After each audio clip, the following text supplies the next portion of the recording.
सविता को देखने के लिए आज लड़के वाले आए हुए थे। बेटा, तुम्हारी हॉबीज क्या क्या हैं? अगर कोई शौक हो तो हमें बताओ। माँ जी, मुझे खाना बनाना और सबको खिलाना बहुत अच्छा लगता है। मेरा बस एक ही शौक है, सबको अपने हाथों से पकाकर खाना खिलाना। अरे वाह बेटा, ये तो बहुत अच्छी बात है। अब बहू को खाना पकाकर खिलाने का शौक हो, इससे अच्छी बात और क्या हो सकती है भला। और एक राज की बात बताऊं तुम्हें, मेरा बेटा साहिल भी खाने का बहुत शौकीन है। इसे कहते हैं राम मिलाए जोड़ी। एक को खाना खाने का शौक है और एक को पकाने का। हाँ जी बहन जी, बिल्कुल ठीक कहा आपने। अगर आपकी तसल्ली हो गई हो तो क्या अब हम लोग रिश्ता पक्का समझे? लो जी, अब इसमें पूछने वाली क्या बात है। मैंने कहा ना, इनकी राम मिलाई जोड़ी है, और जिसकी जोड़ी राम ने मिला दी उसमें हम हस्तक्षेप करने वाले होते कौन है भला? बताइए तो। बहू को खाना बनाने का शौक है, इस बात से पुष्पा इतनी खुश हो गई थी कि इसके आगे उसने कुछ भी जानने समझने की कोशिश नहीं की और झटपट अपने बेटे साहिल का रिश्ता सविता के साथ कर दिया। शादी के बाद, मम्मी जी, आज मेरी पहली रसोई है। अब घर में तो सिर्फ 4 ही लोग हैं। 4 लोगों के लिए तो खाना बनाने में मुझे मज़ा भी नहीं आएगा। आप ऐसा करिए ना, आप पड़ोस से अपनी सहेलियों और चाचा चाची को भी खाने पर इनवाइट कर लीजिए। मैं सबके लिए स्पेशल खाना बनाऊंगी। अरे, साक्षात अन्नपूर्णा आई है हमारे घर में तो। मेरी रसोई को छूकर इसने सीता की रसोई बना दिया। पता है बहू, मेरी माँ कहा करती थी, जो औरत खुशी खुशी प्रेम से सबके लिए खाना पकाती है, उनके घर धन धान्य की कभी कमी नहीं होती। तभी तो बहू को साक्षात लक्ष्मी और माँ अन्नपूर्णा का दर्जा दिया जाता है। ठीक है, मैं सबको खाने पर बुला लेती हूँ, तो खाना बनाने की तैयारी कर ले बहू। सास पुष्पा बहू को खाना बनाने के लिए कहकर चली जाती है और अपनी सहेली कुसुम और देवरानी को भोजन पर आमंत्रित कर लेती है। कुछ देर बाद, जीजी, ऐसे कितने पकवान बना दिए बहू ने, जो यहाँ पर डोंगों की लाइन लगी हुई है। अरे भाई, लाखों में एक बहू रानी है हमारी। तू ही देख ले, खानदान में जितनी बहू आई है, मेहमान के आने की खबर सुनकर सबको ही सांप सूंघ जाता है। किसी और की बात क्या करें, तू तो खुद मेहमानों को देखकर मुंह छिपाए घूमती थी। अरे खाना तो क्या, एक कप चाय भी बनाना हो तो तुझे पहाड़ चढ़ने जैसा मुश्किल काम लगता था। अरे बस बस जीजी, आप तो गड़े मुर्दे उखाड़ने लग जाती हैं। अब बस बातें करके ही पेट भरेंगी या कुछ खाना भी परोसेंगी? सविता बहू, जाओ बेटा, सब मेहमान आ गए हैं, खाना लगा दो। सविता आकर मेहमानों के लिए खाना लगाने लगती है। तरह तरह के पकवानों से सजी थाली को देखकर मेहमानों की तो आंखें खुली रह गई। अरे वाह पुष्पा, बहू ने थाली तो ऐसे सजाकर परोसी है जैसे 5 स्टार होटल में खाना खाने आए हों हम लोग। और ये सलाद तो देखो, खीरा, चुकंदर और टमाटर ऐसे कैसे अच्छे से फूल बनाकर रखे हैं इसने। देखकर मन कर रहा है खाऊं नहीं, बस देखती ही रहूं। मुझे तो लग रहा है पक्का बहू कोई कोर्स करके आई है। अरे मैं तो टीवी पर वो मास्टर शेफ आता है ना, चैलेंज, मास्टर शेफ चैलेंज, वो हमेशा देखती हूँ। वो लोग भी अपनी डिश को बिल्कुल ऐसे ही सजा कर लाते हैं जैसे बहू लाई है। मैं तो कहती हूँ जीजी, आप बहू के टैलेंट को बर्बाद ना होने दें, इसे तो मास्टर शेफ में भेजो। क्या चाची, आप लोगों ने मेरी इतनी तारीफ कर दी कि मुझे शर्म आ रही है अब। अच्छा, अब आप लोग जल्दी से खाकर बताइए कैसा बना है खाना। खाना खाने के बाद, अरे बेटा, ये दही वड़े दिखने में तो खूबसूरत लग रहे थे, लेकिन इनका स्वाद कुछ अजीब सा क्यों लग रहा है?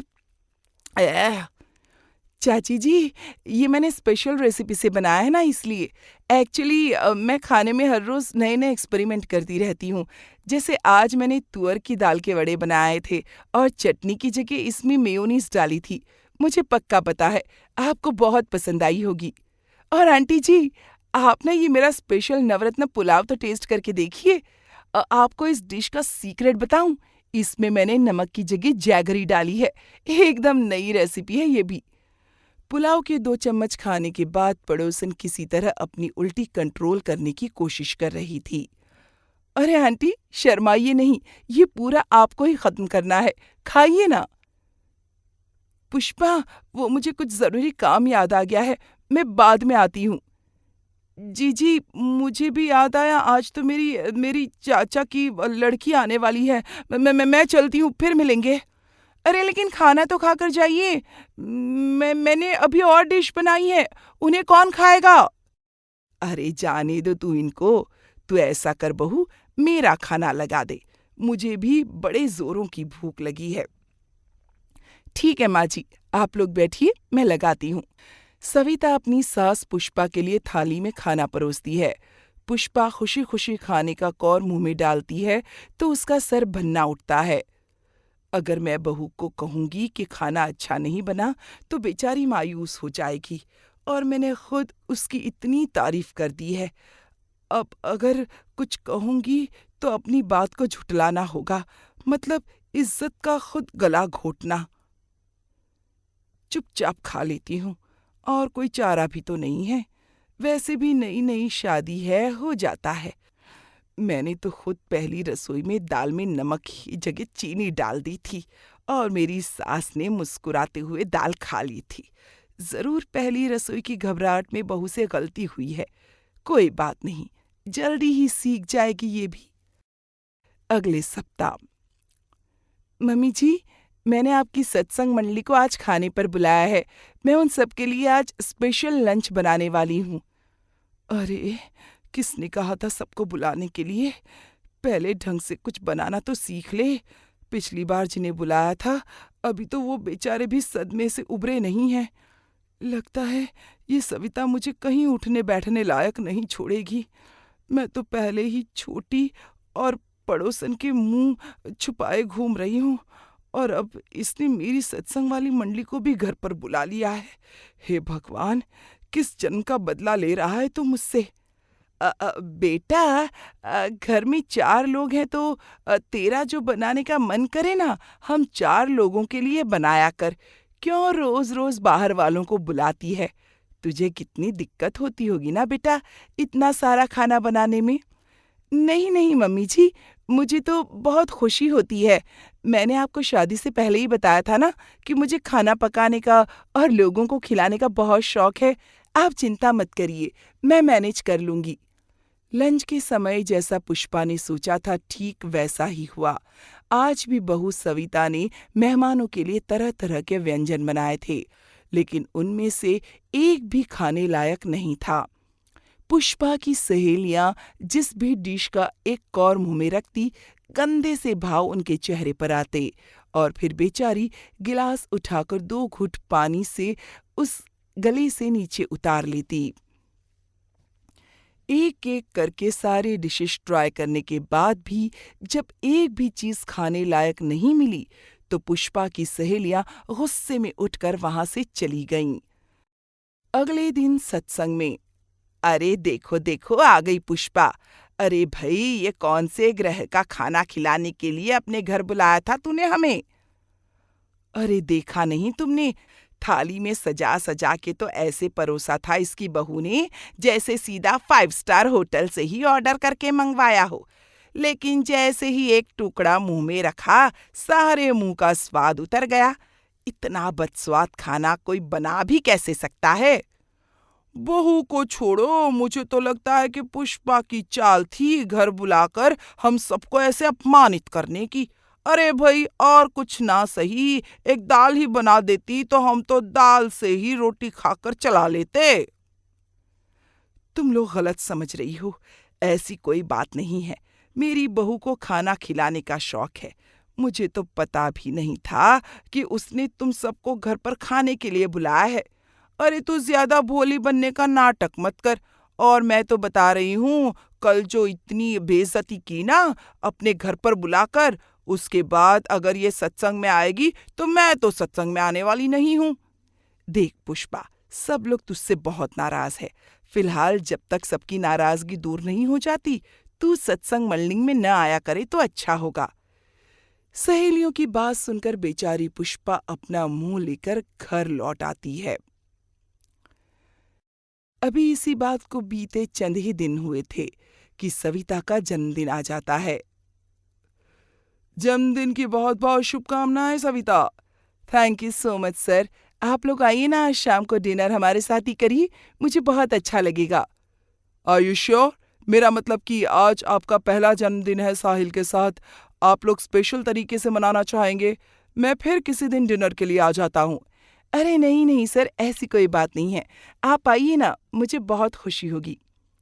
सविता के बार बार कहने पर शाम के समय बॉस अपनी पत्नी को लेकर साहिल और सविता के यहाँ डिनर के लिए पहुंच जाते हैं। क्योंकि आज सविता का जन्मदिन भी था, इसलिए साहिल के बॉस ने एक महंगा तोहफा भी खरीद लिया था।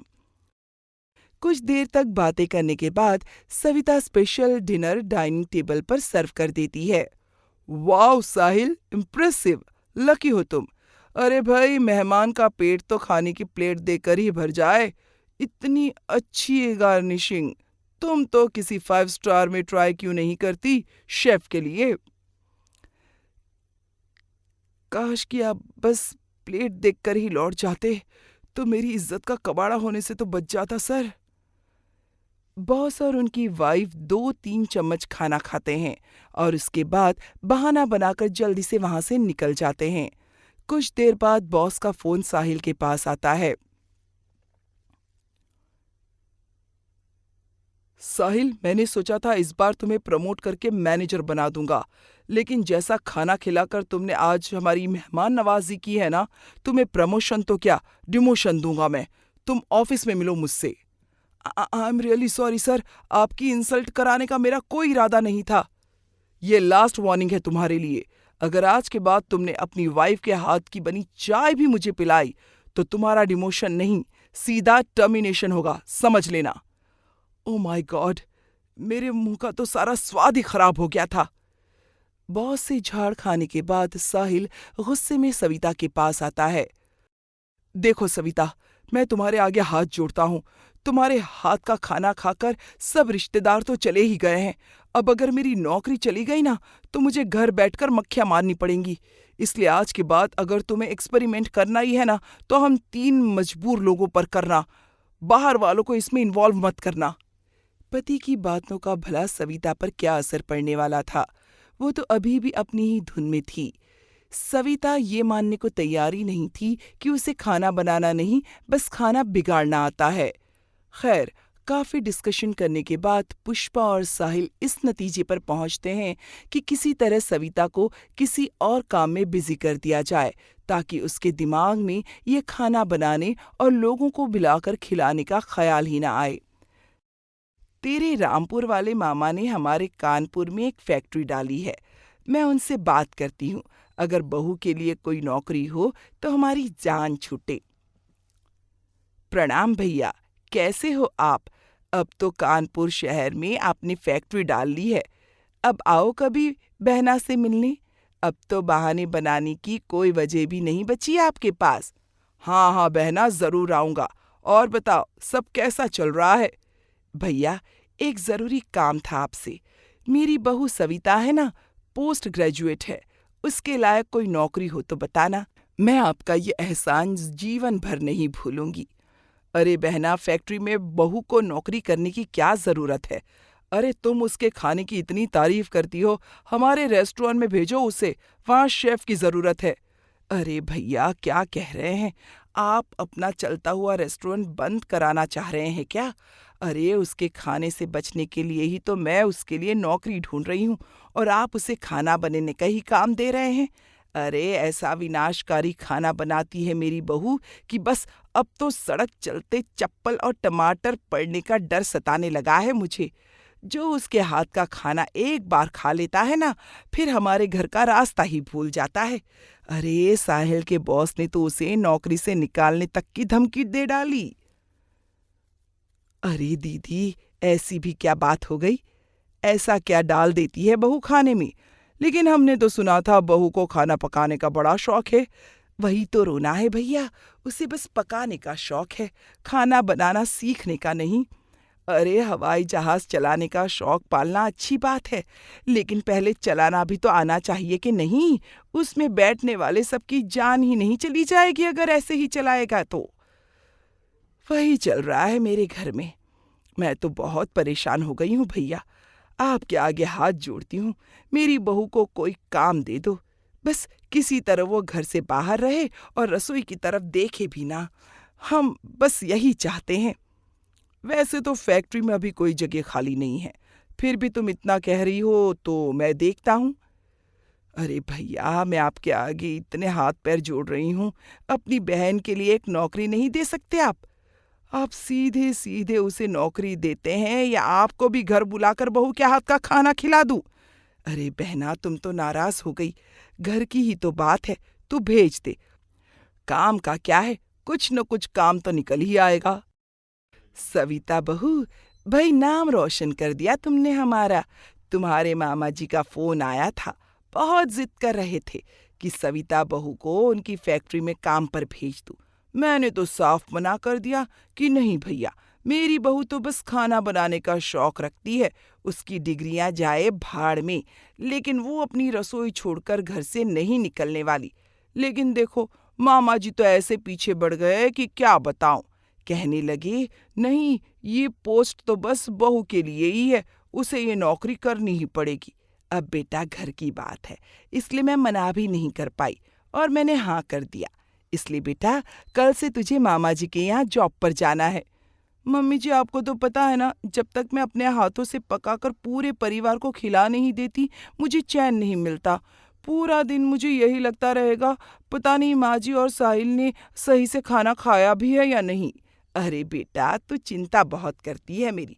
देख, हम वादा करते हैं, हम अपना खाने पीने का पूरा ख्याल रखेंगे। अब तो खुशी खुशी जा और जाकर अपना भविष्य बना। बेटा, क्या रखा है इस कढ़ाई और चिमटे में? आगे बढ़। अच्छा ठीक है, आप कहती हैं तो मैं जॉब ज्वाइन कर लेती हूँ। बहू के हाँ करते ही पुष्पा और साहिल के दिल में खुशी की लहर दौड़ पड़ती है। अगले दिन सुबह 4 बजे। उठिए माँ जी, सुबह हो गई। अरे बेटा, आधी रात हो रही है, 4 बजे मुझे क्यों जगा रही है तू? ये लीजिए माँ जी, मेरे हाथों की स्पेशल मसाला चाय पी लीजिए, नहीं तो फिर पूरा दिन आप मिस करती रहेंगी। हैं? अच्छा ला बहू, दे दे। अच्छा जा, अब सो जा, तुझे ऑफिस भी तो जाना है ना। जी माँ जी, तभी तो मैं सुबह 4 बजे उठी हूँ। पहले मैं आप लोगों के लिए नाश्ता बनाऊंगी, फिर लंच बनाकर हॉट केस में रखूंगी, फिर अपने ऑफिस के लिए तैयार होंगी। और हाँ माँ जी, मैं सारा खाना तैयार करके जा रही हूँ। दोपहर को मैंने आज साहिल जी के एक दोस्त को खाने पर बुलाया है, आप प्लीज़ उसे खाना खिला देना।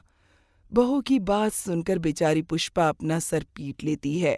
जिस मुसीबत से बचने के लिए उसने अपने भाई के आगे हाथ पैर जोड़े, वो तो अभी भी मुंह बनाए उसके सामने ही खड़ी थी।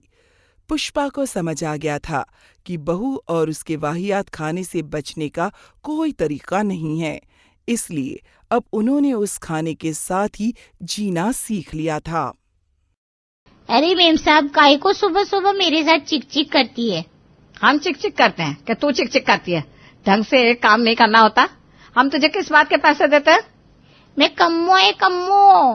पूरी गली मोहल्ले में मेरा नाम है, सबको पता है। कम्मो एक बार जो काम हाथ में लेती है उसको अच्छे से ही करती है। अरे रहने दे, रहने दे, हमने तेरा काम अच्छे से देख लिया। हाँ, सबको पता है कितना खराब काम करती है। हाय दैया, उल्टा चोर कोतवाल को डांटे। आपकी हरकतें ही ऐसी है। ए कम्मो, क्या बोलती है, जरा सोच कर बोल। अब लड़ाई में भी कोई सोच समझ कर बोलता है क्या? वो सब छोड़, मैं कुछ नहीं जानती। आज के बाद हम तुझे अपने यहाँ काम पर नहीं रख रहे हैं, जाकर कहीं और काम ढूंढ ले, यहाँ आने की जरूरत नहीं है। हाँ तो मैं भी कम्मो है, कम्मो। एक बार जिधर से जाती है ना, मैं मुड़ कर कभी देखती नहीं है। लेकिन पहले मेरी इस महीने की पगार दो। अरे कैसी पगार? कौन सी पगार? तूने एक भी काम ढंग से नहीं किया, ऊपर से हमारा नुकसान किया है। हे भगवान, देखो तो मेरे पे कितना जुल्म हो रहा है। विमला और उसकी कामवाली की लड़ाई हो रही थी। सोसाइटी में सभी आकर इस नजारे को देख रहे थे और तरह तरह की बातें बना रहे थे। कम्मो वहां नीचे बैठकर रो रही थी। रोती रहा, मुझे क्या है, वैसे भी गलती तेरी है, मैं तो चली। इतना कहकर विमला अपने घर के अंदर चली जाती है और दरवाजा बंद कर लेती है। शांति से ये सब देखा नहीं गया। वो कम्मो के पास जाती है। बेटा उठ जा, ऐसे रो मत। कैसे ना रो माँ जी, आपने देखा मेरे साथ कितना गलत हुआ है। हाँ मैंने सब देखा, इसलिए तो चिंता मत कर, आजा मेरे साथ चल। शांति कम्मो को अपने घर ले जाती है। नेहा बहू जरा पानी लेकर आना। नेहा पानी लाती है। अब क्या हुआ मम्मी जी? अरे कुछ नहीं, बस इस कम्मो के लिए मंगाया। ले बेटा पहले तो पानी पी। जी मैम साहब। कम्मो पानी पीती है। अब इसे क्या हुआ? ये क्यों आंखें फाड़ फाड़ कर रो रही है? अरे वो विमला है ना, उसने सुबह सुबह इसे काम से निकाल दिया और खूब खरी खोटी सुनाई। क्या सच में? लेकिन क्यों? अरे मैम साहब मेरे को बोलती है मैं उसका काम ठीक से नहीं करती, और ये उनको पता नहीं उन्होंने किसको चैलेंज किया है, कम्मो को।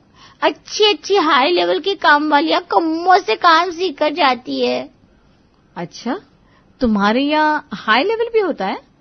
और नहीं तो क्या मैम साहब, पूरी सोसाइटी क्या पूरी शहर में जितनी भी काम वाली है सभी ने मेरे से ही काम करना सीखेला है। ओहो, लगता है तुम्हारी पहुंच बहुत ऊपर तक है। और नहीं तो क्या मैम साहब, उन्होंने मेरे साथ कम्मो के साथ ऐसा किया, बोलो। अरे कोई बात नहीं, गुस्सा नहीं करते, शांत हो जा।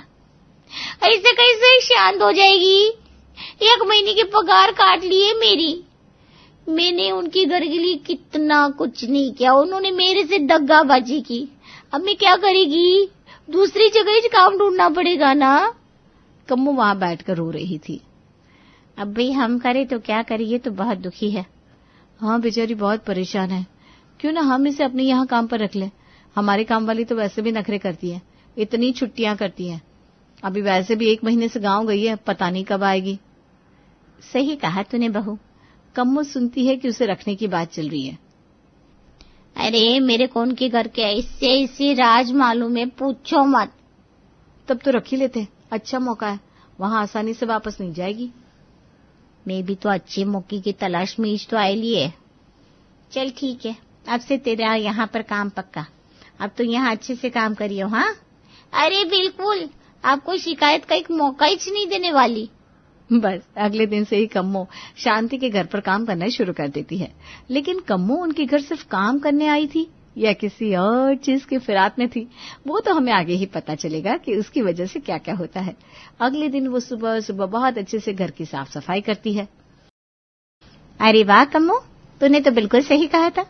तूने तो काम में एक कमी तक नहीं छोड़ी। कैसे घर बिल्कुल चमका दिया। हमारी पुरानी काम वाली थी, उसने आज तक इतनी साफ सफाई नहीं की। देखा मेम साहब, मैंने तो पहले ही बोलेला था, मैं कम्मो है कम्मो, एक ही काम चुनकर करती है। तभी वहां नेहा आती है। अगर ऐसा ही है तो रसोई का काम भी अच्छे से करना, मुझे किसी काम से बाहर जाना है। अरे तो आज फिर सुबह सुबह मुंह उठाकर चल पड़ी। जब देखो काम के समय हमेशा गायब हो जाती है। देखिए मम्मी जी, अब काम करने के लिए घर पर कम्मो है ना, वैसे भी आपको मेरा एक भी काम पसंद नहीं आता। इतने दिनों बाद मुझे सुकून मिला है, अब बिना वजह टोक कर परेशान तो मत कीजिए। मैं आज फुल एंजॉय करना चाहती हूँ। हाँ तेरा एंजॉय, तुझे तो हमेशा एंजॉय ही करना होता है, काम तो तुझसे वैसे भी कभी होता नहीं। हमारी काम वाली पिछले 1 महीने से गाँव गई है, तब मैंने ही घर का इतना सारा काम किया है, मेरे भूत ने नहीं। अरे बस बस रहने दे, मेरा मुंह मत खुलवा। कैसे छिप कर तूने काम किया है। देखिए मम्मी जी। अरे कब से देख ही तो रही हूँ। इससे पहले कि नेहा आगे कुछ बोलती, उसका फोन बजने लगता है। ओके ओके, मैं बस निकल रही हूँ, वो थोड़ा डिस्टर्बेंस हो गया था। इतना कहकर नेहा वहां से चली जाती है। वाह, क्या इसने मुझे दिसरुबा कहा? नहीं मैम साहब, दिसरुबा नहीं, डिस्बिन होता है, डिस्बिन। अरे वाह, तेरी अंग्रेजी भी अच्छी लगती है। मेरा भी तो एक लेवल है ना। अच्छा कोई बात नहीं, अब तो बाकी का काम निपटा ले। हाँ ठीक है, आप मेरी पूर्ति देखिए बस। इस तरह कुछ दिन गुजर जाते हैं। कम्मो अपना काम तो अच्छे से कर रही थी और घर में सभी उसके काम से बहुत खुश भी थे, लेकिन कुछ तो था जो उन्हें खटक रहा था। आजकल कम्मो काम के बीच में ही अचानक पता नहीं कहाँ गायब हो जाती है। मम्मी जी पता नहीं क्यों, लेकिन मुझे अजीब लग रहा है। मैं देखती हूँ वो बार बार विमला आंटी से बात करने भाग जाती है। मैंने कितनी बार उसे उनके घर जाते हुए देखा है। क्या? लेकिन वो ऐसा क्यों करेगी? उनकी तो बहुत बुरी लड़ाई हुई थी। वो तो मैं नहीं जानती मम्मी जी, लेकिन कुछ तो गड़बड़ है। हमें पता लगाना होगा। उस दिन से नेहा कम्मो पर कुछ ज्यादा ही ध्यान देने लगती है। वो देखती है कम्मो सच में विमला के घर आती जाती है। एक दिन जब कम्मो विमला से ज्यादा ही हंसकर बातचीत कर रही थी तो नेहा छुपकर उनकी बात सुनती है। अरे मेम साहब, तुम चिंता काहे को करती है? मैं है ना, कम्मो सब संभाल लेगी। अभी तो मेरे को हफ्ता 10 दिन हुआ है।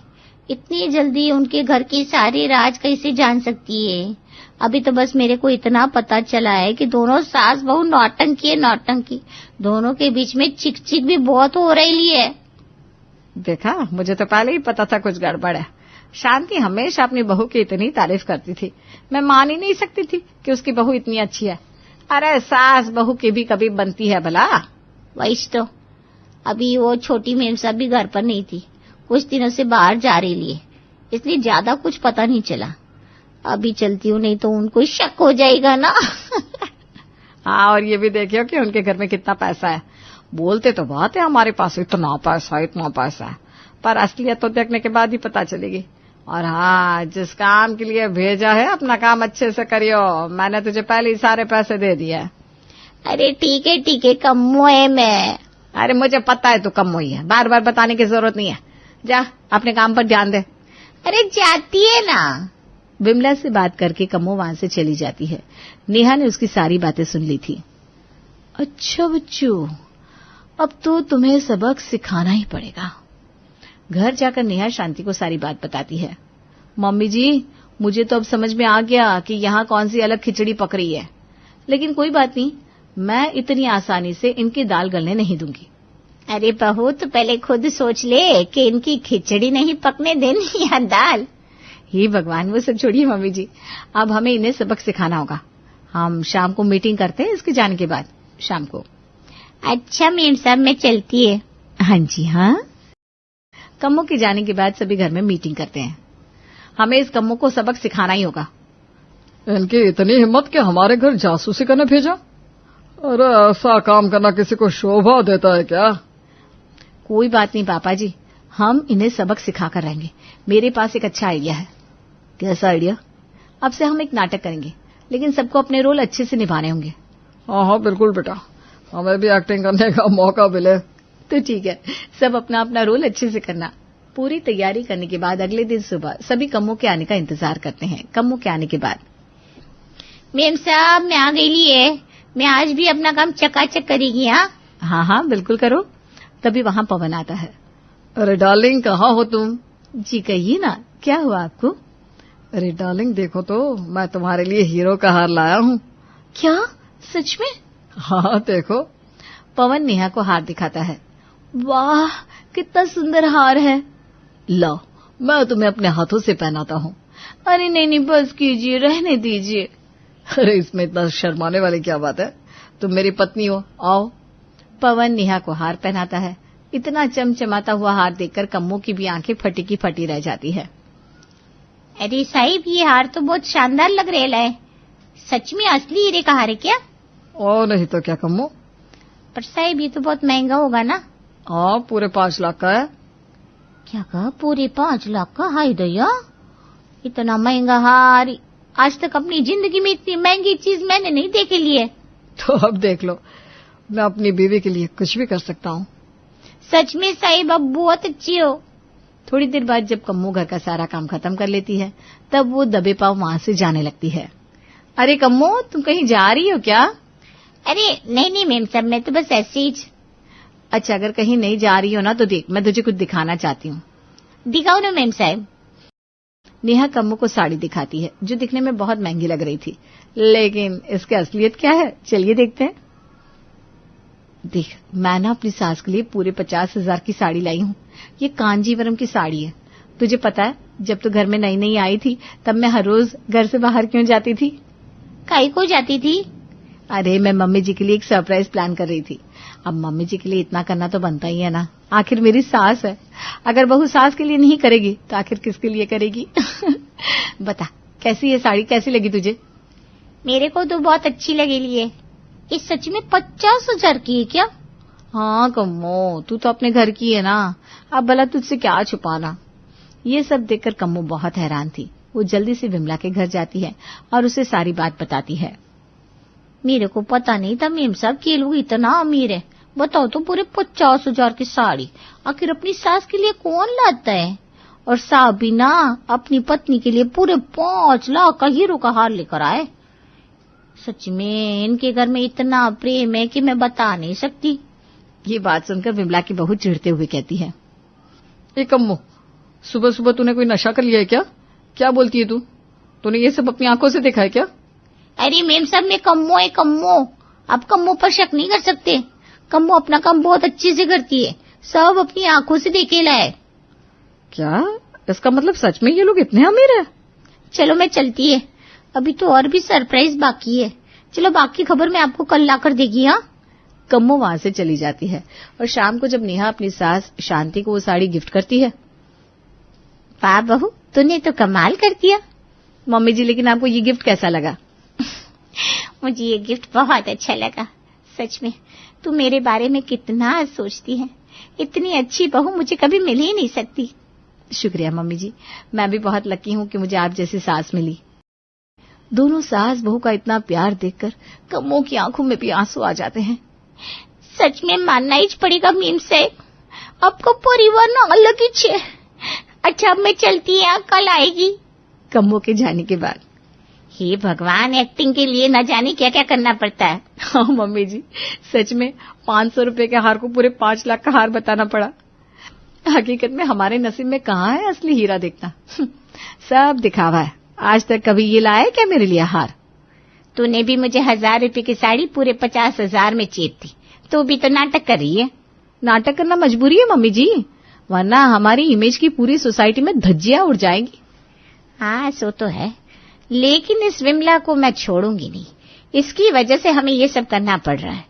आप टेंशन मत लो मम्मी जी, हम जो कर रहे हैं उसका फल हमें मिलकर रहेगा। आप देखना, उन्हें बहुत अच्छा सबक मिलेगा। इसी तरह अगले कई दिनों तक सभी कम्मो के आगे अच्छा और अमीर बनने का दिखावा कर रहे थे। अगले दिन जब कम्मो सुबह काम पर आई, तब नेहा विमला के पैर दबा रही थी। मेरी बहू कितनी अच्छी है, ऐसी बहू किसी को ना मिले। क्या कहा मम्मी जी? अरे अगर सबको अच्छी बहू मिल जाएगी तो मैं अपनी बहू की ज्यादा तारीफ कैसे करूंगी। सही कहा आपने। मैं कितनी सेवा पानी करती हूँ ना आपकी। अरे खाक सेवा पानी करती है, घर में तो काम वाली लगवा रखी है और खुद बाहर अपनी सहेलियों के साथ घूमती रहती है। सब दिखावा है बस। हे भगवान, इमेज बनाने के लिए न जाने क्या क्या करना पड़ता है। कैसे कैसे पापड़ बेलने पड़ रहे हैं मुझे। देखो तो भगवान, कितना अच्छा परिवार है इनका। मैं चली विमला मेम साहब को सच बताने। बस मौका लगते ही पहुंच जाती है कम्मो रानी विमला के घर। वहां जाकर वो सब बताती है कि किस तरह दोनों सास बहू में इतना प्यार है और नेहा कैसे अपनी सास की सेवा पानी करती है। इस तरह अगले कई दिनों तक कम्मो हर रोज जाकर शांति और उसके परिवार की खूब तारीफ करती, जिसकी वजह से अब विमला के घर में कलेश होने लगे थे। आज तक इस परिवार ने मेरे लिए किया ही क्या है? अरे शांति काकी से सीख लो, अपनी बहू को कैसे हथेली पर रखती है। हाँ, सिर्फ शांति काकी से ही क्यों, उसकी बहू नेहा से भी कुछ सीख लेनी चाहिए। अपनी सास की कितनी सेवा पानी करती है, और तुझे देख, बस पूरा दिन बिस्तर में पड़ी रहती है और खाती पीती रहती है। वो इतना सब कुछ इसलिए करती है क्योंकि उसके लिए घर में सभी बहुत कुछ करते हैं। उसके लिए हीरो का हार आता है, लेकिन क्या आज तक मेरे लिए कभी एक नई साड़ी भी आई है? नहीं नहीं, हम तो तुझे फटे पुराने कपड़ों में रखते हैं ना। उनकी लड़ाई चल रही थी कि तभी वहां कम्मो आ जाती है। अरे मेम साहब, आपको पता है आज क्या हुआ? आज उन्होंने बड़े प्यार से एक दूसरे को ना अपने हाथों से खाना खिलाया। जैसे ही कम्मो उनकी तारीफ करना शुरू करती है, वैसे ही विमला और उसके घर वाले आग बबूला हो जाते हैं। कोई जरूरत नहीं है हमारी यहाँ ये सब बताने की। हाँ चले जाए यहाँ से, तूने तो हमारे घर में आग लगवा दी है। अरे मेम साहब, मैंने क्या किए लाए? मैं तो वही कर रही लिए जिस काम के लिए आपने मेरे को बोला था। अरे तू यहाँ आकर हर रोज उनकी तारीफ करती रहती है, इसकी वजह से हमारे घर में इतने कलेश होने लगे हैं। क्यों करती है तू यहाँ पर ये सब आकर? अरे वाह, आज तो वो कहावत सच हो गई लिए, उल्टा चोर कोतवाल को डांटे। पहले तो ये नाटक करने को आप ही बोले ली थी, लेकिन आज अपने किए का आप मेरे ऊपर भांडा फोड़ रही है। आप ही ने पैसे दिए थे ना उनके घर में जासूसी करने के। अब मैंने ही तुझे गलत पैसे दिए, हमारे पैसे वापस कर। एक तो कुछ काम हुआ नहीं, ऊपर से हमारे घर में ही तेरी वजह से लड़ाइयां बढ़ गई। हा, मैं कम्मो कभी कोई गलत काम नहीं करती। मुझसे जैसा कहा था वैसा किया। बाकी सबके यहाँ भी तो आप ही मेरे को जासूसी के लिए भेजती है ना। तो इस तरह कम्मो और विमला में इस बार सच में लड़ाई हो जाती है। इसका मतलब ये कम्मो इसलिए हमारे घर आती थी? सच में कोई भला ऐसा कैसे कर सकता है? इस वजह से सभी सोसाइटी वालों के सामने उनका भांडा फूट जाता है। देखा मम्मी जी, मैंने कहा था ना, इनकी चाल इन पर ही भारी पड़ेगी। लेकिन बेटा मुझे तो एक्टिंग करने का मौका ही नहीं मिला। कोई बात नहीं पापा जी, अगली बार देख लेंगे। अरे बस कर, मैं तो इसी में थक गई, अब आगे कुछ नहीं देखना मुझे। रमन कपड़ों का बड़ा व्यापारी है और रेशमा उसकी बेटी है। बड़े ही लाड़ प्यार से बड़ी हुई है। बचपन में स्कूल में कुछ होता था तो खुद की गलती होने पर भी रेशमा रोने लगती थी और हर बार हर तरफ रेशमा की माँ उसकी तरफदारी करने पहुंच जाती थी। सीमा के लाड़ प्यार से रेशमा बड़ी ही जिद्दी और लड़ाकू हो गई थी, यहाँ तक कि उसे किसी से बात करने की भी तमीज नहीं रही। बचपन में सीमा को रेशमा का बर्ताव देखकर हंसी आती थी, लेकिन जैसे ही रेशमा की उम्र बढ़ती गई, सीमा की चिंता भी। अब रेशमा बड़ी हो गई थी, लेकिन फिर भी उसमें जरा भी फर्क नहीं आया था। ऊपर से उसका जिद्दी स्वभाव और भी ज्यादा जिद्दी हो गया था। एक दिन हीरो का बड़ा व्यापारी सुधाकर अपने बेटे के लिए रेशमा को पसंद करता है। रेशमा दिखने में चांद की तरह सुंदर थी। सुधाकर को लगा कि सीरत में भी रेशमा ऐसी ही होगी। सुधाकर दूसरे ही दिन रमन के घर पहुंच जाता है, उसके बेटे विवान के लिए रेशमा का हाथ मांगने। अरे भाई, मेरा दोस्त रमन शर्मा यहीं रहता है ना? तुम्हारा दोस्त रमन तो यहीं रहता है, पर कहाँ थे तुम इतने दिनों से? कोई कॉल नहीं, मैसेज नहीं, दोस्त की याद भी नहीं आती थी क्या? सारे जवाब यहाँ दरवाजे के बाहर ही चाहिए क्या? अंदर नहीं बुलाओगे? आओ आओ अंदर आओ। सीमा जरा चाय नाश्ता बनाओ, हमारे परम मित्र आए हैं। याद तो बड़ी आती थी, लेकिन क्या करूँ, कारोबार में इतना व्यस्त था कि कभी फुर्सत ही नहीं मिली। अब बच्चे बड़े हो गए हैं, कारोबार संभालने लग गए हैं, फिर क्या, अब मेरे पास फुर्सत ही फुर्सत है। हमारा भी कुछ ऐसा ही है। मेरा बेटा नीरज वो भी यही कहता है, पापा आप आराम करो, कारोबार मैं संभाल लूँगा। अब ज़्यादा काम हो, त्योहार, तभी जाता हूँ दुकान पर, नहीं तो बस घर पर रहता हूँ। बाकी सब कैसा चल रहा है? और हमारी रेशमा तो कितनी बड़ी हो गई है। कल भाभी जी के साथ उसे मंदिर में देखा। भाभी जी को आवाज़ भी लगाई, लेकिन शायद उन्होंने सुनी नहीं। तभी सोचा कितने दिनों से, शायद सालों से तुमसे मिलना नहीं हुआ, तो फिर मैं चला आया। अच्छा किया, मुझे भी बड़ा अच्छा लगा कि तुम आए। रेशमा बेटा इधर आओ, ये मेरे परम मित्र सुधाकर वर्मा है, हीरो के बड़े व्यापारी। नमस्ते अंकल जी। पापा, मुझे इनके बारे में पता है, इनकी बिजनेस की ऐड मैंने पेपर में पढ़ी थी। रमन काफ़ी सुंदर है हमारी रेशमा, बचपन में देखा था। कितने साल हो गए अब? वैसे क्या कर रही हो रेशमा बेटा? मैं फैशन डिज़ाइनिंग कर रही हूँ अंकल। अच्छा अच्छा। पापा मैं अभी आई। रमन, मैं यहाँ तुमसे मिलने तो आया था, लेकिन मेरे दिमाग में एक बात और भी थी। अरे कहो ना दोस्त, खुलकर बोलो। मुझसे क्या बात हो सकती है? बिजनेस में कोई प्रॉब्लम है क्या? अरे नहीं नहीं नहीं, भगवान की दया से बिजनेस तो ठीक ठाक है, लेकिन मेरे बेटे विनीत को तो तुम जानते ही हो। उसके लिए अपनी रेशमा का हाथ मांगने आया हूँ मैं। मैंने सोचा इस दोस्ती को हम रिश्तेदारी में बदल देते हैं, अगर तुम्हें ठीक लगे तो। रेशमा की शादी, अभी हमने कुछ सोचा नहीं है उसकी शादी के बारे में। मुझे उसकी माँ से बात करनी होगी। हाँ हाँ, तुम अच्छे से अपना वक्त लो और बाद में बताना, मुझे कोई जल्दी नहीं है। मैंने तो बस अभी मेरे दिल की बात रखी है। मैं जल्दी ही सीमा से और रेशमा से बात करता हूँ। तुम विनीत का फ़ोटो मुझे भिजवा देना, मैंने भी उसे काफ़ी समय से देखा नहीं है। ठीक है, तो अब मैं चलता हूँ, जल्दी मिलते हैं। सुधाकर के जाने के बाद रमन सीमा को सुधाकर के आने का कारण बताता है। क्या हुआ जी, क्यों आए थे भाई साहब इतने दिनों बाद? सुधाकर ने अपनी रेशमा को कल मंदिर में देखा था। वो चाहता है कि हमारी बेटी की शादी उसके बेटे विनीत से हो। तो फिर क्या कहा आपने? अभी तो कुछ कहा नहीं मैंने, सोचा पहले तुमसे और रेशमा से बात कर लूँ। और तुम्हें तो पता ही है हमारी रेशमा कितनी ज़िद्दी है, किसी भी बात को लेकर कहीं तक भी पहुंच जाती है। और उनके परिवार में सब मिलजुल कर एक साथ रहते हैं। मैं नहीं चाहता कि रेशमा की वजह से उस घर में दरार आए। अरे क्या कह रहे हो आप ये? माना कि हमारी रेशमा जिद्दी है, लड़ाकू है, लेकिन दिल की साफ है। मुझे भी उसकी चिंता होती है, लेकिन ऐसा भी लगता है कि जब उसकी शादी हो जाएगी तो वो सयानी हो जाएगी। तुम सही कह रही हो, देखते हैं उससे बात करके। क्या चल रहा है मम्मी पापा, किस बारे में बात कर रहे हो? कुछ नहीं बेटा, अब तुम बड़ी हो रही हो, तुम्हारी पढ़ाई भी हो गई है, तो हम सोच रहे थे क्यों ना बाकी सारी लड़कियों की तरह तुम्हारी भी शादी हो। मेरी शादी? मुझे नहीं करनी अभी शादी। बेटा आज नहीं तो कल तो शादी करनी होगी। बेटा तुम्हारे लिए बड़े अच्छे रिश्ते आ रहे हैं। आज ही तुम्हारे पापा के दोस्त ने उनके बेटे का रिश्ता लाया था तुम्हारे लिए। उनका हीरो का बड़ा व्यापार है, घर भी काफ़ी बड़ा है, और उनके घर के लोग भी ना काफ़ी अच्छे हैं। वो सुधाकर अंकल जिनसे मैं सवेरे मिली थी। लेकिन शादी होगी तो मुझे इस घर से जाना होगा। मुझे नहीं लगता कि आप लोगों के बिना मैं रह पाऊंगी। हमारा परिवार कितना छोटा है और उनका परिवार कितना बड़ा, काफ़ी लोग रहते हैं उनके घर में। इतने लोगों के साथ क्या मैं रह पाऊंगी? बेटा हर लड़की को शादी से पहले ऐसा ही लगता है, लेकिन शादी होते ही एक पराया घर लड़की अपना लेती है और वहीं की हो जाती है। तुम्हें समझ में भी नहीं आएगा तुम कब उनके घर की हो जाओगी, उनके घर को अपना लोगी। और हम दोनों हैं ना, जैसे हमेशा हम दोनों हर बात में तुम्हारे साथ खड़े थे, वैसे ही हमेशा तुम्हारे साथ हम खड़े रहेंगे। तुम चिंता मत करो। कल लड़के की तस्वीर आएगी, तुम देख लेना अच्छे से और सोच समझ कर अपना जवाब देना। हमें कोई जल्दी नहीं है। ठीक है माँ, देखते हैं।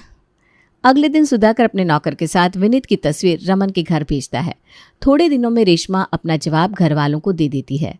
रेशमा शादी के लिए तैयार हो जाती है। अगले कुछ ही दिनों में रेशमा और विनीत की शादी हो जाती है। बेटा रेशमा, इस घर को अपना घर ही समझना। अब से ये घर तुम्हारा ही है। जी पापा जी। रमन कह रहा था तुमने फैशन डिज़ाइनिंग की है, तो तुम्हें गहनों के बारे में भी जानकारी होगी। अगर घर में कभी मन नहीं लगे तो तुम ऑफिस आ जाना, उतना ही तुम्हारा मन बहल जाएगा। जी पापा जी। रेशमा नई थी तो उसकी जेठानी प्रणीता उसे हर वक्त संभाल लेती थी, उसकी हर गलती छुपा लेती थी। लेकिन रेशमा को अब आदत पड़ गई थी गलतियां करने की, क्योंकि उसे पता था कि कुछ भी हो जाए भाभी तो सब कुछ संभाल लेगी। लेकिन एक दिन प्रणीता रेशमा को उसकी गलतियों के बारे में बताती है। रेशमा, तुम नई थी, इस वजह से मैंने अब तक तुम्हें कुछ नहीं कहा। मुझे लगा जैसे ही तुम्हारी शादी को दिन बीतते जाएंगे तुम्हें बदलाव आ जाएगा, लेकिन तुम्हारी शादी को अब 6 महीने हो गए, अभी तक तुम्हें घर का कोई काम ठीक से करना नहीं आता। अब देखो तुम रोटियां बना रही हो, अच्छे से सेक भी नहीं रही हो। ऐसी रोटियां खाने में अच्छी नहीं लगती। भाभी आप जानबूझकर गलतियां निकाल रही है ना मुझ में। आपको अच्छा नहीं लगता होगा ना कि घर में सब मुझसे कितने अच्छे से बात करते हैं, पापा जी मेरा ख्याल रखते हैं। आपको ऐसा लगता होगा कि मेरे आने से आपकी इंपॉर्टेंस खत्म हो गई है, इसीलिए आप मेरी गलतियां निकाल रही हो ना। अरे ऐसी कोई बात नहीं है रेशमा, तुम गलत समझ रही हो। मैं तो बस तुम्हें समझाना चाह रही हूँ कि तुम घर के काम अच्छे से सीख जाओ, ताकि तुम्हारे काम माँ जी को पसंद आए। और तुम्हारे आने से इस घर में मेरी जो जगह है वो कभी नहीं बदलेगी, पता है मुझे। तुम ये ना अपने दिमाग से ख्याल निकाल देना कि मैं तुम्हारी छवि खराब करने के लिए तुम्हें गलतियाँ निकाल रही हूँ। क्या हो रहा है बहू? तुम दोनों के झगड़े की आवाज़ बाहर मंदिर तक आ रही है। क्यों एक दूसरे से इतनी बड़ी आवाज़ में बात कर रही हो? कुछ नहीं माँ जी, मैंने बस रेशमा से कहा कि रोटियां अच्छे से सेकना, तो उसे बुरा लग गया। नहीं माँ जी, भाभी आपको बेवजह कुछ भी बढ़ा चढ़ा कर बता रही हैं। पर सच में तुम रोटियां तो अच्छी नहीं बनाती हो रेशमा। तुमने किए हुए कितने आधे अधूरे या फिर गलत काम प्रणीता पूरे और ठीक से करती है। माँ जी अब आप भी भाभी की बातों में आ गई। इस घर में मुझे कोई नहीं समझता।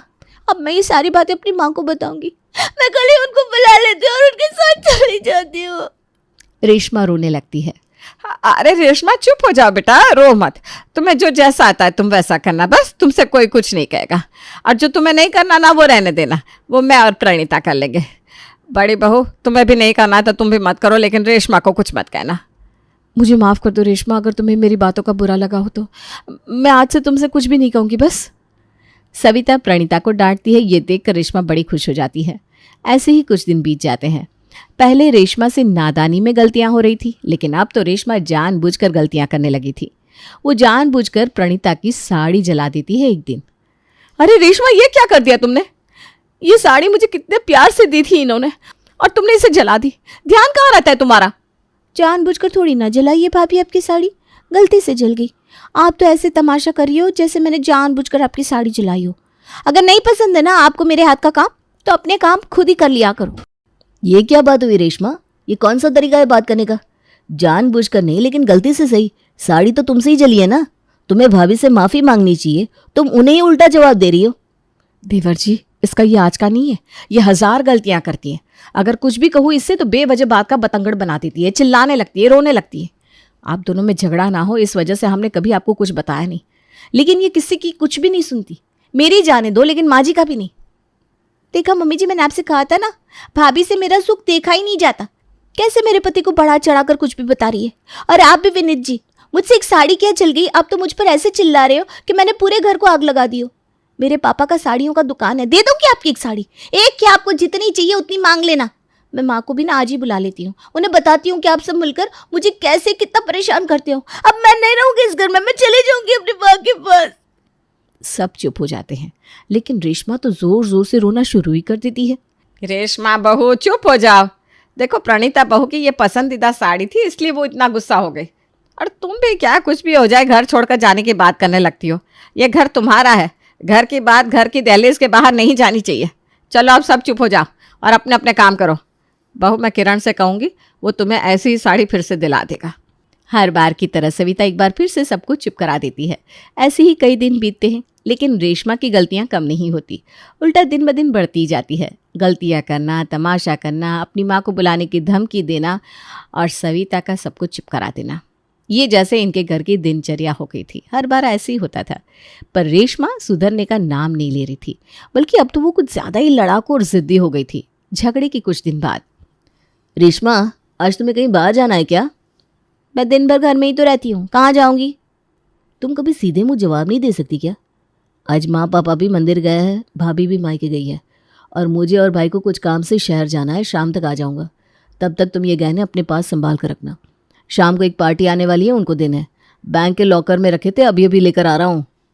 अच्छा, तो आज आपकी माँ और भाभी नहीं है, इसलिए आप ये काम मुझे सौंप रहे हो। नहीं तो आपको मुझ पर भरोसा कहाँ है?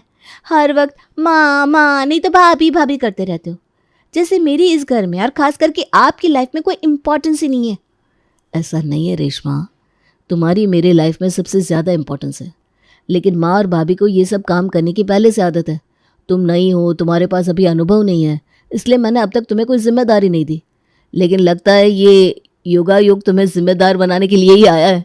आज तुम्हें जो जिम्मेदारी है वो अच्छे से निभाओ और साबित करो कि तुम जिम्मेदार पत्नी और बहू हो। ये लो गहने, संभाल कर रखना, चलता हूँ मैं।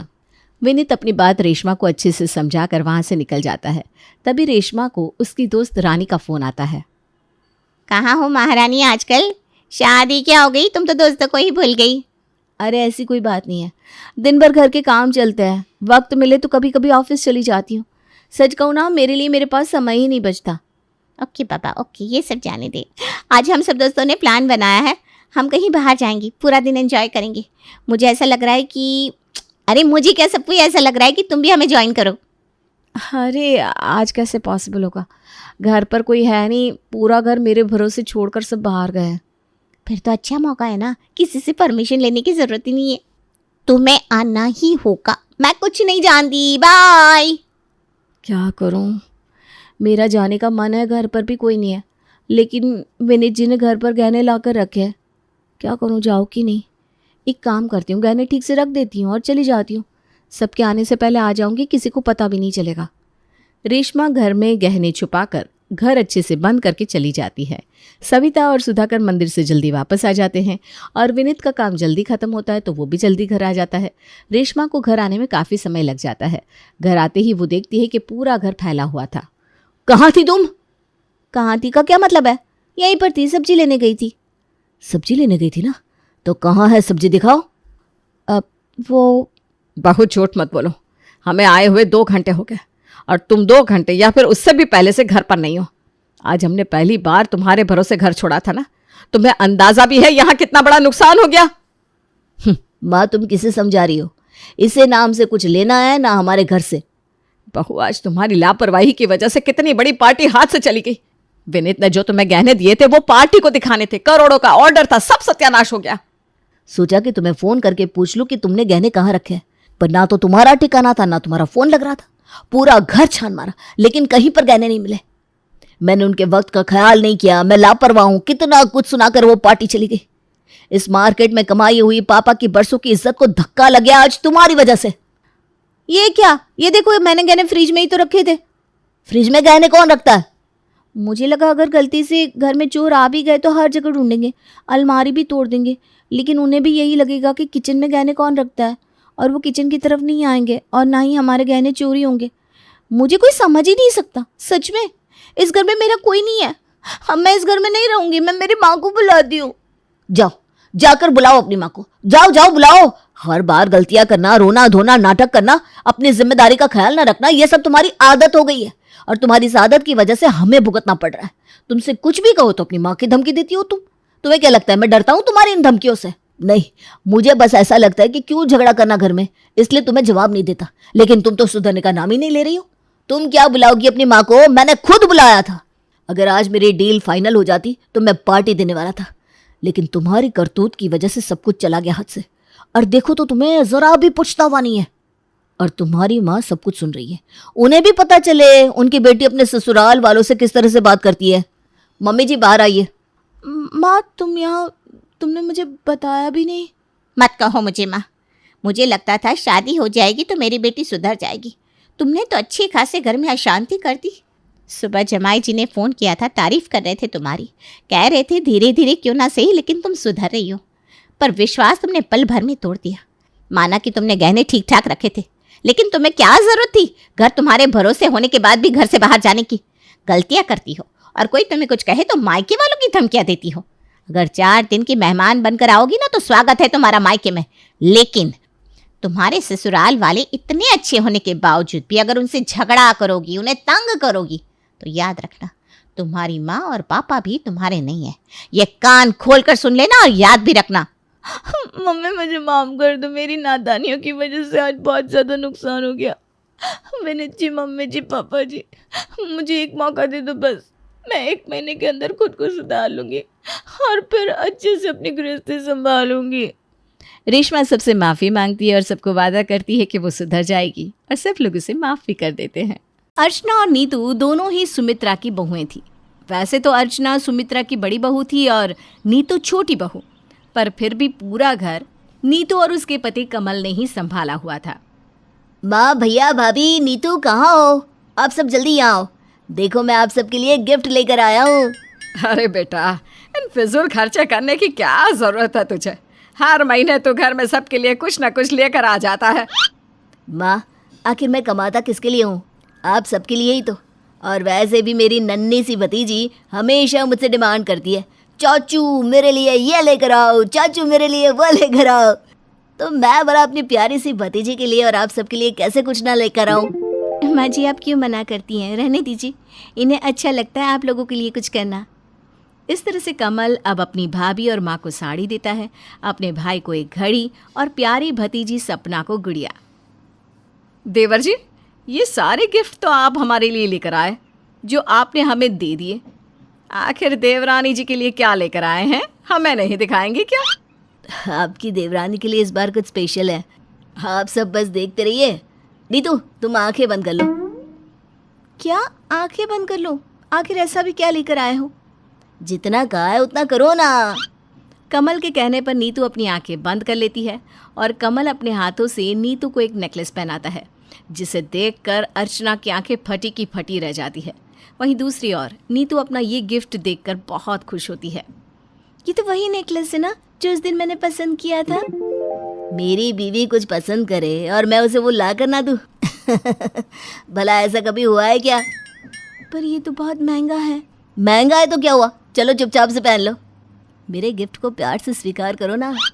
नीतू अपना ये गिफ्ट देखकर बहुत खुश थी, पर शायद अर्चना को उन दोनों की खुशी राज नहीं आती। अब अर्चना अपने कमरे में गुस्से में जाती है और साड़ी फेंक देती है। ये देखकर अर्चना का पति रजत उससे कहता है, अरे ये क्या कर रही हो? कितने प्यार से वो तुम्हारे लिए साड़ी लेकर आया है और तुम इस तरह से फेंक रही हो। फेंकू ना तो और क्या करूं? एक वो है कमल जो आपसे छोटा है पर आपसे ज्यादा कमाता है, हर महीने पूरे घर वालों के लिए कुछ न कुछ लेकर आता है और महान बन जाता है, और एक आप है। अर्चना, कम से कम तुम तो ऐसा मत बोलो। तुम जानती हो ना कि मेरी सैलरी कमल से कम है। वही तो, आपकी सिर्फ सैलरी कम नहीं है, आपकी हर जगह अहमियत भी कम है। कमल आपसे छोटा है पर फिर भी आपसे ज्यादा कमाता है, और इस घर की पूरी जिम्मेदारी भी उसी ने उठा रखी है। बस यही वजह है कि वो घर वालों का लाडला है। अर्चना, इतनी जलन अच्छी बात नहीं है। वो मेरा छोटा भाई है और मुझे अपने भाई पर गर्व है। इतना बोलकर रजत सो जाता है। समय यूं ही बीतता है। अर्चना अपने देवर देवरानी की खुशियों को देखकर जलने लगती है। कुछ सीखो अपने छोटे भाई से, वो अपनी बीवी के लिए हमेशा कुछ न कुछ लेकर आता है। अर्चना, तुम्हारी प्रॉब्लम क्या है? मेरी प्रॉब्लम आप हो। मैं चाहती हूँ कि आप कमर से ज्यादा पैसे कमाओ और जिस तरह से नीतू खुश है वैसे मैं भी खुश रहूं। आप मेरे और मेरी बेटी के लिए महंगे महंगे तोहफे लेकर आओ। इस घर की जिम्मेदारी आप संभालो ताकि माँ जी आपकी वाहवाही करें, ना कि कमल की। अर्चना की बातों से रजत परेशान हो जाता है और गुस्से में वहां से चला जाता है। ऐसे ही कुछ दिन बीतते हैं और एक दिन कमल सपना के लिए कुछ खिलौने लेकर आता है। सपना देखो, चाचू तुम्हारे लिए कितने सारे खिलौने लेकर आए हैं। तुम पापा से जिद कर रही थी ना, देखो चाचू तुम्हारे लिए लेकर आ गए। थैंक यू चाचू, आप बहुत अच्छे हो। अर्चना ये सब कुछ देख लेती है और उसे बहुत गुस्सा आता है। वो अपने गुस्से को रोक नहीं पाती है और कमल का लाया खिलौना उसी के सामने फेंक देती है। भाभी, आपने ये क्या किया? अपने खिलौने फेंक क्यों दिए? तुम्हारे भैया ला देंगे, और वैसे भी सपना ने अपने पापा से खिलौने मांगे थे, ना कि तुमसे। भाभी, क्या फर्क पड़ता है, भाई खिलौना ला कर दे या मैं खिलौना ला कर दूं सपना को? फर्क पड़ता है, और मैं नहीं चाहती कि मेरी बेटी के हीरो तुम बनो। और ज्यादा महान बनने की जरूरत नहीं है। भले ही हम तुमसे गरीब हैं, पर तुम्हारे सामने कभी भी झुकेंगे नहीं। इतना बोलकर अर्चना सपना को अपने साथ कमरे में ले जाती है। ये सब देखकर कमल को बहुत बुरा लगता है। तो वहीं नीतू अपने पति के साथ ऐसा व्यवहार होता हुआ देख लेती है जो उसे जरा भी अच्छा नहीं लगता, और इस बारे में नीतू अर्चना से बात करती है। माफ करना दीदी, पर अभी जो आपने किया वो बहुत गलत था।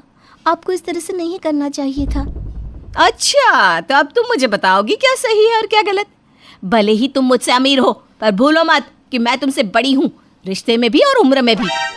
हाँ भाभी, मैं जानती हूँ, पर आपने ये अमीर गरीब क्या लगा रखा है? हम सब एक ही घर में रहते हैं, और अगर कमल जी आपकी या सपना के लिए कुछ करते हैं तो आप बुरा क्यों मानती हो? इस तरह से नीतू और अर्चना के बीच में बहस हो जाती है और उन दोनों के बीच में मनमुटाव हो जाता है, जिसके बाद वो दोनों एक साथ नहीं रहती और हर समय अर्चना नीतू को नीचा दिखाने की कोशिश करती रहती। मुझे तो समझ में नहीं आता कि आखिर तुम दोनों पति पत्नी दिखाना क्या चाहते हो। कभी कुछ खाने की चीज ले आते हो तो कभी कोई गिफ्ट। अर्चना बहू, तुझे हो क्या गया है? इतनी नाराज क्यों हो रही है? मैंने ही कमल को बोला था बाहर से खाना लाने के लिए। वही तो माँ जी, आपको जो भी कुछ चाहिए होता है आप अपने छोटे बेटे को बोलती हो, क्योंकि आपका बड़ा बेटा गरीब है ना, वो ज्यादा कमाता नहीं। अरे नहीं बहू, ऐसा नहीं है। रहने दीजिए माँ जी, मैं सब जानती हूँ। इतना बोलकर अर्चना नाराज होकर वहां से चली जाती है। ये सब देखकर नीतू और कमल के दिल को बहुत ठेस पहुंचती है, जिसके बाद कमल घर में कुछ भी लाना बंद कर देता है। तो वहीं दूसरी ओर समय के साथ अर्चना की जलन भी बढ़ती जाती है। वैसे तो तुम्हारा भाई बहुत भला बन रहा था, अब क्या हुआ? अब क्यों नहीं लाता कुछ? देखा, बस कुछ ही दिनों का प्यार था जो खत्म हो गया। अर्चना भूलो मत, ये सब तुम्हारी वजह से हुआ है। अपनी गलतियां मुझ पर मत डालो, ये सब तुम्हारा कसूर है। अगर तुम अपने छोटे भाई से ज्यादा पैसे कमा रहे होते तो आज सब तुम्हारे आगे पीछे होते। बस भी करो अर्चना, तुम जलन की भावना में अंधी हो चुकी हो, तुम्हें कुछ भी नजर नहीं आ रहा। इतना बोलकर रजत गुस्से में वहां से चला जाता है और बाहर जाकर सो जाता है। ये देखकर सुमित्रा को बहुत बुरा लगता है, क्योंकि सुमित्रा अपने घर को टूटते हुए नहीं देखना चाहती थी। इसलिए वो अर्चना को समझाने की कोशिश करती है। अर्चना बहू, मैं जानती हूँ मेरा बेटा रजत थोड़े कम पैसे कमाता है, वो तुम्हारे शौक पूरे नहीं कर पा रहा, पर उसे थोड़ा टाइम दो बेटा। तुम अपने और अपने बच्चे पर ध्यान दो, बहुत जल्द रजत अच्छे पैसे कमाने लगेगा, देखना। माँ जी, ये सब तो बस कहने की बात है, और अकेली मैं अपने बच्चे पर कितना ध्यान दूँ जब उसके पति को ही उसकी चिंता नहीं है। बहू, एक बार ठंडे दिमाग से सोच, अगर रजत को तुम्हारी और सपना की फिक्र नहीं होती तो क्या वो 12 घंटे की नौकरी करता? बेचारा सुबह 6 बजे जाता है और रात के 10-11 बजे घर आता है। ऐसी नौकरी ही क्यों करनी जहाँ फायदा ना हो? बहू, हर चीज में फायदा नहीं देखा जाता। कमल भी पहले पूरी रात काम करता था, फिर उसकी पोस्ट बढ़ गई और सैलरी भी। देख, आज उसकी किस्मत कैसे चमक गई है। एक दिन आएगा जब रजत की भी किस्मत चमकेगी, बस थोड़ा सा हौसला रख। इस तरह से सुमित्रा अर्चना और नीतू को समझाती है। सुमित्रा के समझाने पर नीतू भी सारी पुरानी बातें भूल जाती है और अर्चना भी अपने बच्चे पर ध्यान देती है। समय यूं ही बीतता है और बहुत जल्द रजत का प्रमोशन हो जाता है, जिसके बाद अर्चना अपने देवर और देवरानी से जलना बंद कर देती है और एक बार फिर से सुमित्रा के दोनों बहू बेटे एक साथ मिलकर रहने लगते हैं।